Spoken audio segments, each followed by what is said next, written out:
Great. And we're live. So welcome everybody to this remote interview. My name is Lisette and I'm interviewing people and companies doing great things remotely. Today, a special treat, something that I don't normally focus on because I'm not a mom. I don't have children. I won't ever have children as far as I know. And so I tend to sort of ignore this aspect. But today on the line, we have Erin Thomas Wong from Making Mumpreneurs.com. And you're in Bournemouth, in England. Yeah. And you are the daughter of Sue Thomas, who I interviewed a few podcast episodes ago, one of my favorite podcast episodes. So people go back and listen to Sue Thomas's interview after you've listened to this one. But Erin, thanks so much for being here. And I want to start with my opening question, which is, what does your virtual office look like? What do you need to get your work done? Well, I'm very lucky that I can be completely flexible with where I work, and that's what I love about having a digital business. So I mainly work from home. I work on the sofa, and I'm often surrounded by the kids' toys, and I always try and have a quick tidy up so that it's not in my eye line, but often there are, a musical show set up in the corner of the room. But I love working at home, and I love sitting on the sofa, and then I move around and I might work in the kitchen. Today I was even sitting in the garden, working in the garden, which is amazing. But for me, when I'm most productive is when I go out and I work in a cafe, a coffee shop. I'm really lucky to live near the beach, so there's loads of really funky, beachside cafes where you can sit and see the sea and have a coffee. And I do my best work when I'm out and about. I actually love the kind of the noise and people around. And I actually find that I focus really well when there's other stuff going on, because I kind of enjoy having it there, but knowing that I'm focusing on my computer. Whereas if I'm at home and it's all quiet, I don't really like the silence. I think that's one thing that, you kind of miss when you've worked in an office before, working on your own. Sometimes you miss that silence, the hubbub of an office. Right. Yeah, indeed. And everybody has their different places of where they're most productive. So yeah, I can imagine at home, if the kids are there, it's not like it's just, there's noise and stuff going on, but when you're out in a cafe, it's strangers. You don't have to pay attention to them. Whereas kids are probably demanding a little bit more attention. Yeah, no, I can't really work around the kids. Like, I'm lucky that I can do stuff on my smartphone, to keep my Facebook community going and stuff like that. But when they're at school, you still feel like you are surrounded with, like you say, you're surrounded by their things, and also thinking about the chores that you need to do. I need to do the washing, and I need to tidy up the breakfast dishes, and to be able to leave the house is just, it clears my mind and just thinks all I'm concentrating on is the task in hand. Right. So let's talk a little bit about what you're doing. Making Mumpreneurs. It sounds weird for an American to say mum. Yeah. So Making Mumpreneurs. Tell us the story. What does Making Mumpreneurs do, and why did you start this? So Making Mumpreneurs is all about empowering mums to build businesses and supporting them through their journey of working for themselves. I think that there is a huge movement now of women who are very highly educated, who can't or don't want to return to their previous careers because of lack of flexibility. Picking up children from school, and even some school clubs, they finish at 5, and if you're working somewhere and you can't finish work till 5, you've got a problem getting back. So there are so many women out there who want to do something and want to do something important, and they're setting up all these businesses. And so with Making Mumpreneurs, I'm supporting them and giving them advice, and basically kind of being there to say, I know how hard it is, I'm doing it too, and let's all support each other. Wow. Okay. So what does that support look like? I noticed that you have the Cocoon, which is a place for people to come together on Facebook. Is it? I'm not sure if I got that right. There is a Facebook group attached to it. The idea of the Cocoon is that it's completely online. So my background is, when I first started working for myself 8 years ago, when my first son was born, I started actually a jewellery business. I was making handmade jewellery, and I met up with another mum who was running her own business, and we together set up E-Link Mums in Business, which which was in West London, and it was a face-to-face networking group. And we, ran local business meetups and things like that. And it was so amazing, this community that we built up of other mums and dads as well, who were trying to run businesses around family life. When I moved away from London, after after about 6 years, I really missed that community. And that's when I thought, you know what, I need to do something online. It doesn't matter where you are in the world, and that's the thing, it's not even about London anymore, it's about, this is worldwide. So the idea of Making Mumpreneurs is that it's connecting mums from all over the world. And the Cocoon is taking it one step further. And I like to call it the inner sanctum of Making Mumpreneurs. So it's a place for the really motivated mums who want to grow their business by learning new skills and just really feel like you've got a network around you. So in the Cocoon, we have masterclasses from visiting experts about all sorts of things, mapping your customer user journey, how to sell with confidence and not feel like you're being too salesy, and also personal development things as well, how to improve your confidence, how to get yourself out of a funk. So there's all these kind of different things. But on top of that, we have the Facebook community, which is just a really tight network of mums, and we just share our challenges and we share our successes. And we've been doing challenges to get ourselves out of our comfort zones, like doing Facebook Live challenges, where a lot of the women in the group are just terrified of video, and the last thing they would want to do is go on Facebook Live. But this is so important these days for social media and for marketing your business. And so I set them the challenge, this week I want you to go live in the group. So you're doing it in the Cocoon, it's a completely safe place, and just answer one question, what's your name, where do you live? And then the next day a bit more and a bit more. And the feedback was amazing. It's this whole thing about being in a safe place where you can be learning and growing personally and growing your business. Where does the terror of the video come from? I see it too. I know. Yeah. I mean, even to be honest, even I'm really comfortable doing videos, and I do a lot of videos for Making Mumpreneurs, but I've always been scared of Facebook Live because I worry that I'm going to say something, in the wrong way or without thinking properly, and I'll want to change it.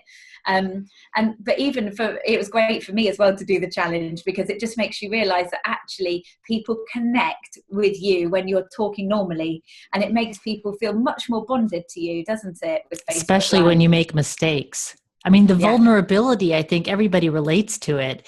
Yeah. So, I mean, I certainly do. I've certainly made a number of mistakes. Yeah, okay, I can see it. And Facebook Live is also, I mean, there are, I don't know, 10% of the world's population, I think, is on Facebook. It's like a huge amount of people. So it's not like you're just talking to small groups. Although when you're in the Cocoon, you're in the Cocoon. I love the name.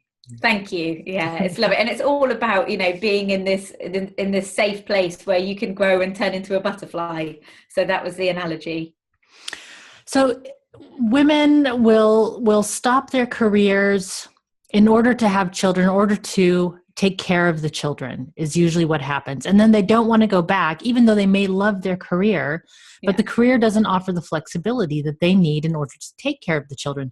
What did we do I'm not a mom, so this is why even though I'm a woman, I'm not a mom, but what did we do in the past? Was it then women just stayed home and took care of the kids and then what? I know. I think a lot has changed, and I think that women are much more empowered these days, and they want to have something for themselves, and they want to make a change in the world, and they want to have a career. And I don't know, maybe in the past, yes, the women stayed at home, and that was what was the norm was, and so it was kind of accepted that that's what you did. Whereas now we know that it doesn't have to be like that. And I think there are a lot of women who actually also find themselves in a situation where they would really love to go back to their full-time job, and they literally they can't afford to go back to work because the cost of childcare here in the UK as well, I don't know what it's like in America, but in the UK the cost of childcare is so high that they say that for someone with 2 children under 5 years old, I think this is right, you have to be earning at least £40,000 a year to be able to cover the cost of their childcare. And that's, I mean, I think the average salary in the UK is 26,000. So right. It's kind of ridiculous. So, you know, to be able to actually go back to work, you might only be covering the cost of having your kids in childcare. You might not actually be taking home any more money. So it becomes a matter that some women have been forced out of their careers because of this. Wow.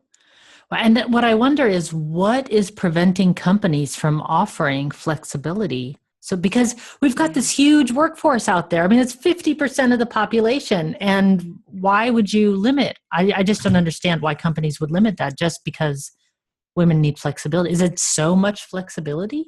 I know. I mean, I know there are so many people doing great campaigning to get this changed, and definitely with remote working and things being more online. You know, I think it's getting there very slowly. It would be great if it could speed up, but I think companies are now coming round to the fact that, you know, you could work from home 1 or 2 days a week so that you can still pick up your kids, and then you just work again in the evening. You know, those kind of things wouldn't have been possible years ago, but now they are. So I think it is gradually filtering in. But, you know, what's great is that all these women that can't go back to those roles are now setting up amazing businesses and contributing to the economy in a completely different way. Totally. So is there a type of business that people tend to set up, or is it all over the map? All over the map, yeah, completely. I mean, I've been meaning to set up some kind of survey, and I literally don't know where to start, because any of the kind of categories that you look at online, you know, business categories, people don't really fit into those categories. My business doesn't really fit into one of those categories now. You know, the kind of the old school, like, you know, travel, marketing, you know, all those kind of things. I mean, where does online community come in, you know? Right. But yeah, so I mean, there are people in my network who have set up recruitment agencies. There are people that make their own products, like dog grooming products, make their own jewelry, make their own clothes, run online shops, make food products. I mean, there is just such a wide range. And it's not all small kitchen table businesses. You know, we're talking people with big ambitions here as well. So it's a fantastic mix. So then what is hard for moms? What do you advise for moms, like when they're first starting out and they're first starting to think about running an online business? Where would you start? I think it's really important to surround yourself with people that get it. I think that when you're starting your own business, there's going to be a lot of people who are going to be negative about it, because a lot of people are not risk takers, and they might think that it's a real risk, you starting your own business, and it's not the norm. So you need to find your tribe. You know, you need to find your network. And that's why I created Making Mumpreneurs as well, so that people know that online there's somewhere they can go. But also face-to-face networking is so important, and find out in your area what's going on. And if there's not a networking group, then why not set one up? I mean, that's what we did in Ealing. I met one other mum, and we thought it would be really nice to get a few people together, and we would have 30 people at every meeting. So, you know, just go out there and be active and put yourself out there, because I think loneliness is one of the major things. I mean, there's been an article lately about 96% of mums, or is it 92%? I think it's 92% of mums in the UK feel lonely, which is really shocking and very sad. And so you've got mums that are already feeling a bit lonely and a bit worried about other people judging the way that they're parenting. And then if those mums are then setting up businesses, when you set up your own business, you're isolated even further. So it's really important that, you know, that you do find a group of people that you can relate to and that can help you through, because we all know running a business is a roller coaster. And, right. you know, you need someone to hold your hand sometimes. Right. Especially when you have parents and close friends saying, "What are you doing? This is crazy." Do you? Yeah. Yeah. Yeah. Feeding the self-doubt that it is always there, especially as an entrepreneur. Absolutely. Feeding the self-doubt. That's the brilliant phrase. Yeah. Because that is exactly, you have all these doubts in your head. Of course you do, like you're calculating all the time, is this the right decision? Is this the right decision? And if you've got negative people saying an off the cuff remark, then you're just going to completely, crumble, aren't you? It's hard. And, setting up your own business around family life is not easy.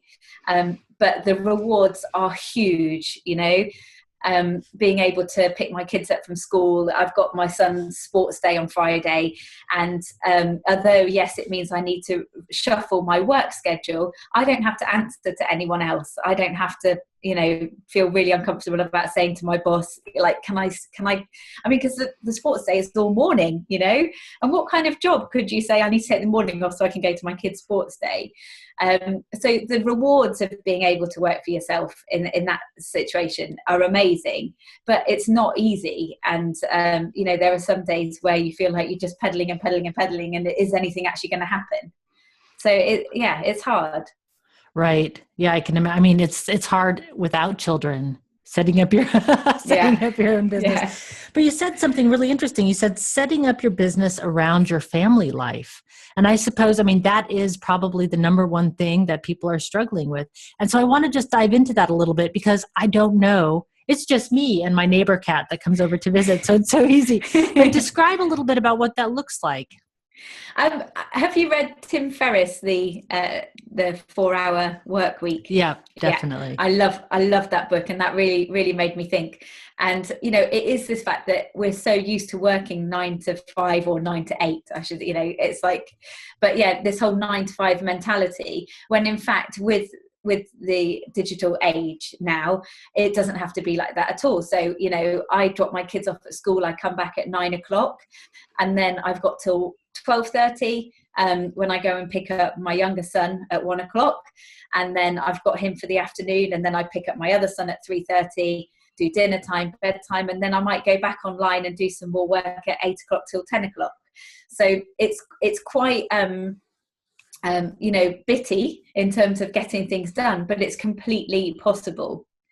And right. I think that's one thing that I've been thinking about recently. One of the biggest challenges of being a mumpreneur is having to constantly put things down. So you've just got into the work mode. You're going through your to-do list. You're getting loads done. Like, yes, I know what I need to do now. And then it's like, it's 12:30. I've got to put everything down. Right. And then you're in mum mode. And you're being a parent, and you're doing all those things that you need to do. And then the next day you drop the kids off at school. You're pretty exhausted just from doing the school run. And then you have to pick everything up again and start again. And and that's really hard. And I think you have to be very resilient to keep doing that. Yeah. Because, we all know that when you get into the flow of work, you can just be so productive. And sometimes that flow can last for days, but not when you're having to put everything down after 3 hours. And then you can't actually do any more for the rest of the day because you've got your other commitments. Right. So that's a real challenge.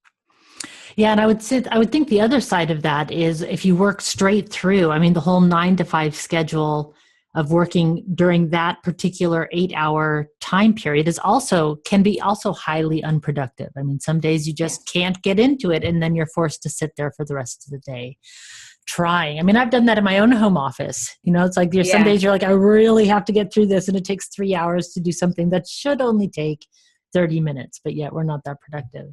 And that's totally what I find when I go to a coffee shop, is that I can get so much work done in 90 minutes, of pure focused time. Then, like you say, sometimes you can have a whole work day and you're not in the zone, and it's just not flowing. But, so I think that's the other thing. As a mum running her own business, you have to really get used to working in short bursts and being really super productive in that time. Yeah, time boxing things. And I can imagine that that's a skill that also grows over time. When you think like, okay, I've got from 9 to 12:30, let's get to it. And then sort of get used to boxing the time in that way. I can imagine. Absolutely. So, do you have let's keep on this productivity theme. What about productivity hacks that work for you? So we've got the time boxing, and is there Yeah. anything else that you use? Are there tools or tricks or things that you use for your own productivity? I love writing to-do lists. I, Oh, I, I mean, literally, I have a notebook. I have an actual notebook. I've tried writing notes on my phone, on yeah. my smartphone. Yeah, it's just not the same when you're typing it into your phone. So I've got an actual notebook that I write down my to-dos. And if I didn't do that, I would seriously forget them because my brain is moving so fast all the time, and then it's so distracted with other things that if I don't write it down, it's gone. So I try and prioritize my to-do lists, and every day I'll look at it again. And it's so funny, isn't it, how you write down what you really need to do, and then 2 days later you look at the list and you think, I don't really need to do that anymore. Right. So it's like constantly reevaluating what's actually important. But I mean, I have used things like Asana I do some virtual assistant work on the side as well. So I use that with my manager there, my client, and that's really useful to kind of keep track of what tasks I need to do for her. But in terms of saving time, I absolutely love Buffer for my social Oh, media, buffer.com. And with that, I can schedule all because I've got multiple Facebook pages, Twitter pages, LinkedIn, Instagram, and I love the fact that I can like literally sit down for like an hour and schedule loads of stuff, and also use the content feed. So you put in relevant things like entrepreneur or Inc., that kind of thing, and then it will bring up relevant articles. So you kind of that you can go to Buffer and see all these things that are going to be of really useful value to your database. So I love using that to save me a lot of time. And then during the week, obviously I'm constantly on social media, but at least I know that there's articles going out every day that people are going to find helpful. yeah, indeed. Yeah, I love the scheduling. I mean, a lot of people are opposed to the automation of that, but I love it. I think it saves so much time. And I'm on social media anyway. I just don't want to have to do the grunt work by hand. But like I'm Exactly. there. I know Yeah, some of it's automated, but I am there behind yeah.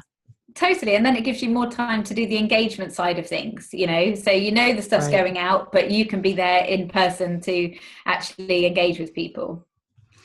Are there downsides of becoming a mumpreneur? I think it doesn't suit everyone.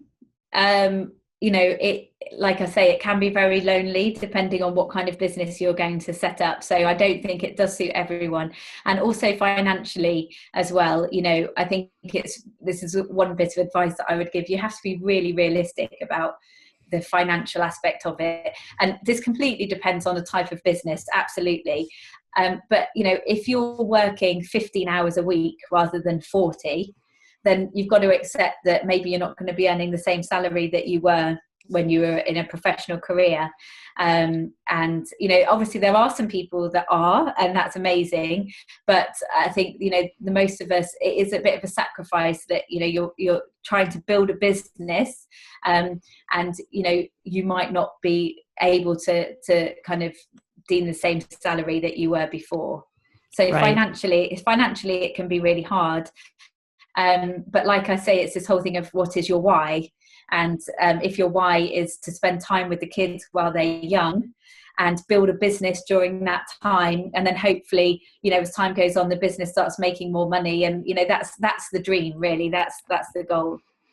And I can imagine that, especially if you want to go back to work after, if you want to go back into the office after your kids are at a certain age, I don't know what age that would be, but that having built a business is great credentials, of course, it Yes. keeps you relevant and modern and in the time, and going back would probably be easier to go back and go back to a career, I suppose.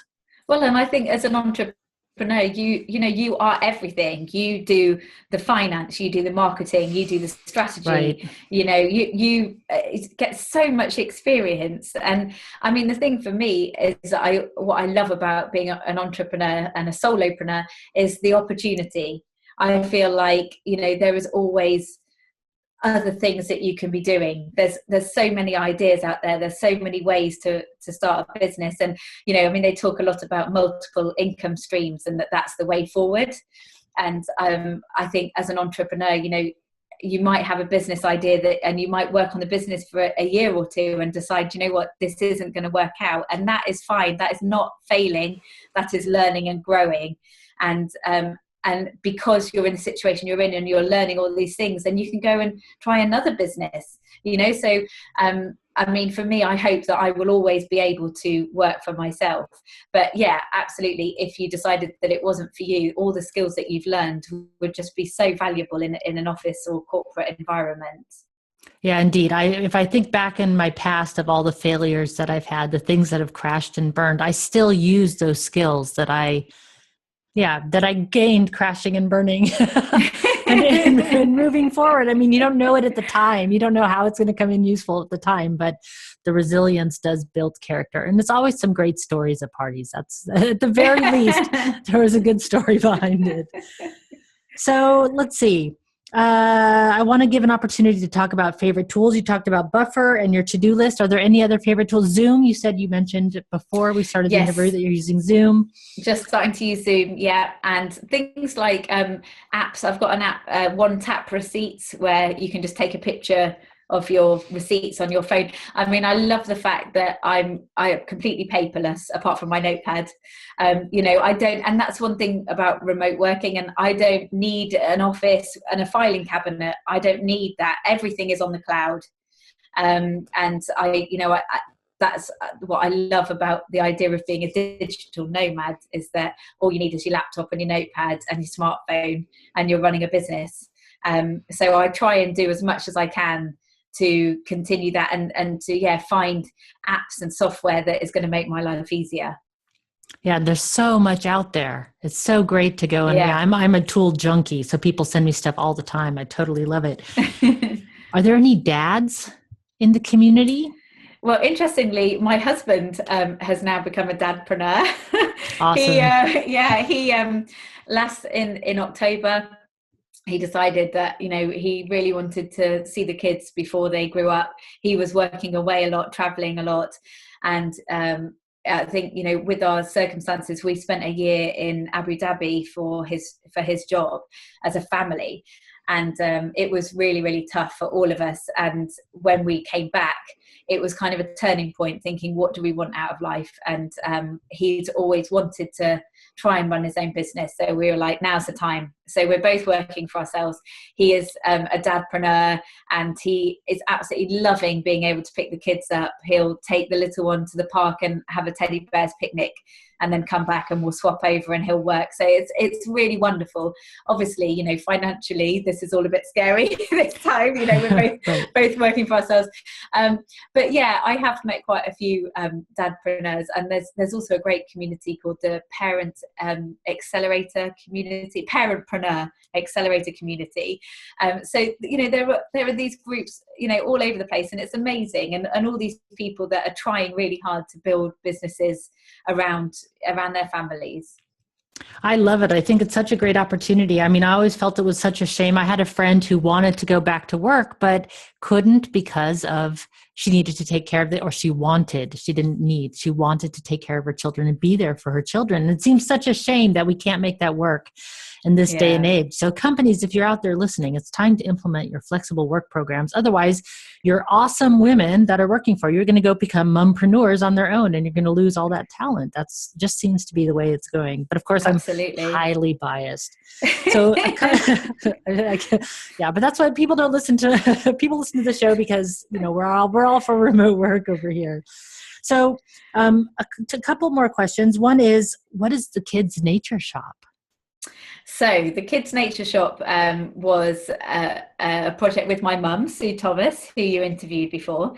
So she writes a lot about nature and the digital age. And, we were talking a lot about kids and getting kids out into nature.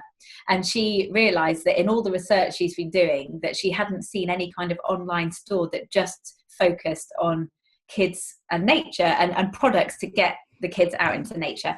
So, you know, my mum is very techie, and she said, why don't we set up an online shop together? And, you know, with my networks of mums and things like that, you know, it'd be great. So it was a real learning curve, and we set up an Amazon Associates store to sell the products. It's been hard, and this has been the thing about a massive steep learning curve for both of us, because what we didn't really think about, because we just kind of thought, oh, this is great, let's do it together. It could be something we'll do together and we'll learn.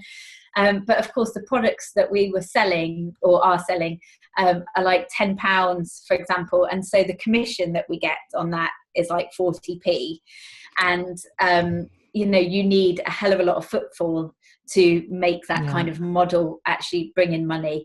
And it was to the point where we were spending money on advertising and thinking, how are we ever going to make this money back? So it's, you know, it's been, I mean, and it's still out there, the kidsnatureshop.com. And we get great feedback from people. People love the idea, but because we're not doing our own products, we're doing an Amazon affiliate store, you know, we've realized very quickly that, to get the footfall would need a huge investment in marketing and advertising. And, you know, we don't have the money to invest in that. So, this is one of those, we've learned loads of great things, but we're not sure that it's sustainable.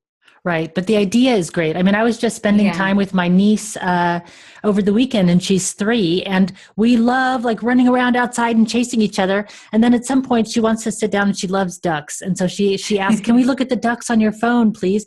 But what I noticed is she discovered where the videos are. So smart. I mean, they're just so smart.